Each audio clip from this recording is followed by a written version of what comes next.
തന്റെ പഴയ ചില നിമിഷങ്ങൾ ഓർത്തെടുത്ത് കാവ്യമാധവൻ ചില കാര്യങ്ങൾ പറയുമ്പോൾ ഇവർക്ക് പറയാനുള്ളത് ഇതാണ്. ഓർമ്മയുണ്ടോ ഈ നിഷ്കളങ്കനായ പഴയ ഭർത്താവിനെ? ഓർമ്മയുണ്ടോ ഈ കൂട്ടുകാരിയുടെ ഭർത്താവിനെ തട്ടിയെടുത്ത നിമിഷങ്ങൾ? ഇതിന്റെ ശിക്ഷ നരകതുല്യമായ ഒരു ജീവിതം നിന്നെ കാത്തിരിക്കുന്നു. ചത്ത് തന്നെ ജീവിക്കണം. നീ സത്യമില്ലാതെ ജീവിക്കുന്നവർക്ക് ഒരിക്കലും സമാധാനം ഉണ്ടാകില്ല. രണ്ട് സ്ത്രീകളെയാണ് നീയും നിന്റെ ഭർത്താവും എന്ന് പറയുന്ന കാലനും വേദനിപ്പിച്ചത്. പക്ഷെ അവർ രണ്ടുപേരും സുഖമായിട്ടും സന്തോഷമായിട്ടും ജീവിക്കുന്നു.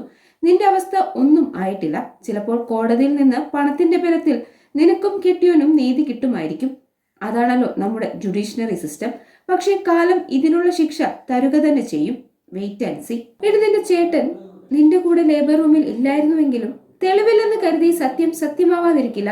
അച്ഛന്റെ കുഞ്ഞിനെ പെറ്റ് കൊല്ലം 5-6 കഴിഞ്ഞിട്ടും നാട്ടുകാരെ തെളിയിക്കാൻ നടക്കുന്ന മഹതിയെ ലോകം വേറെ കണ്ടിട്ടില്ല. ഞങ്ങളുടെ വിവാഹം കഴിഞ്ഞ് തൊട്ടടുത്ത മാസങ്ങൾ മുതൽ പ്രശ്നങ്ങളാണ്. ഞാനാണെങ്കിൽ വീട്ടിൽ നിന്ന് മാറി നിന്ന വിഷമം മാറുന്നതിന് മുമ്പായിരുന്നു ഈ സംഭവം.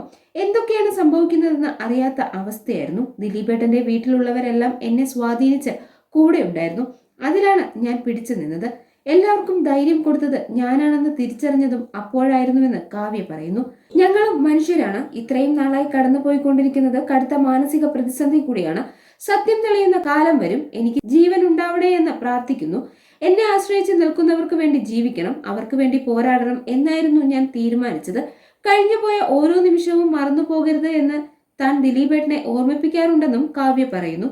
അനുഭവിച്ച ഓരോ കാര്യങ്ങളെക്കുറിച്ചും എഴുതണം. എല്ലാം തുറന്നു പറയുന്ന ദിവസം വരുമെന്ന് ഉറപ്പാണ്. അന്ന് എല്ലാ കാര്യങ്ങളെയും കുറിച്ച് വിശദമായി പറയുമെന്നും കാവ്യ പറഞ്ഞു.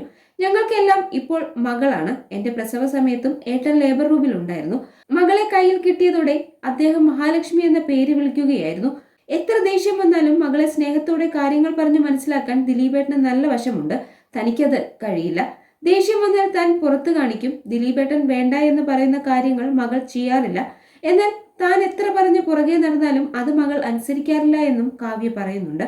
അതുപോലെ തന്റെ അമ്മയെക്കുറിച്ച് അദ്ദേഹം പറയുന്നുണ്ട്. അമ്മയ്ക്കിപ്പോൾ ആരെയും ഓർമ്മയില്ലെന്നും ഒരു ദിവസം മുറ്റത്ത് നിന്ന് മഴ നനയുന്നത് കണ്ടപ്പോൾ ഓടിച്ചെന്ന് കാര്യം തിരക്കിയപ്പോൾ പറഞ്ഞു അച്ഛൻ കുട എടുക്കാതെയാണ് പോയതെന്ന്. കാത്തിരിക്കുകയാണ് എന്നും അമ്മ പറഞ്ഞു.